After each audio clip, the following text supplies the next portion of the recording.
നഷ്ടത്തിന്മേൽ നഷ്ടം വന്നാൽ എന്തു ചെയ്യും ഞാൻ?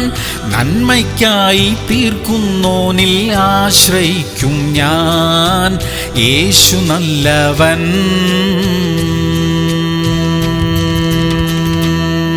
സങ്കീർത്തനങ്ങൾ 107:6. അവർ തങ്ങളുടെ കഷ്ടതയിൽ യഹോവയോട് നിലവിളിച്ചു, അവൻ അവരെ അവരുടെ ഞെരുക്കങ്ങളിൽ നിന്ന് വിടുവിച്ചു. പ്രിയമുള്ളവരെ, പ്രതിസന്ധികൾ ഇല്ലാത്ത ഒരു ജീവിതത്തിനായി നമുക്ക് പ്രാർത്ഥിക്കാം. എന്നാലും അല്പമായ പ്രതികൂലങ്ങൾ നമ്മുടെ ജീവിതത്തിൽ ദൈവം അനുവദിച്ചെന്നിരിക്കും. അത് നമ്മുടെ നന്മയ്ക്ക് വേണ്ടിയാ. ഞെരുക്കങ്ങളുടെ സമയത്ത് ദൈവം എവിടെ എന്ന് ചോദിക്കാതെ അതിനെ തരണം ചെയ്യാനുള്ള ശക്തിക്കായി പ്രാർത്ഥിക്കാം. ദൈവം നമ്മെ ബലപ്പെടുത്തും. പ്രതികൂലങ്ങളെല്ലാം ജയകരമായി നാം തരണം ചെയ്യും. പ്രാർത്ഥിക്കാം. സ്വർഗീയ പിതാവേ, ഞങ്ങളുടെ ജീവിതത്തിൽ അങ്ങ് അനുവദിക്കുന്ന പ്രതിസന്ധികൾക്കായും സ്തോത്രം ചെയ്യുകയാണ്. അതിന്റെ അർത്ഥം മനസ്സിലാക്കുവാനുള്ള കൃപ ഞങ്ങൾക്ക് തരണമേ. അതിനെ തരണം ചെയ്ത് വിജയിക്കുവാനുള്ള ശക്തിയും ഞങ്ങൾക്ക് തരണമേ അപ്പാ. യേശു ക്രിസ്തുവിന്റെ നാമത്തിൽ തന്നെ. ആമേൻ, ആമേൻ, ആമേൻ.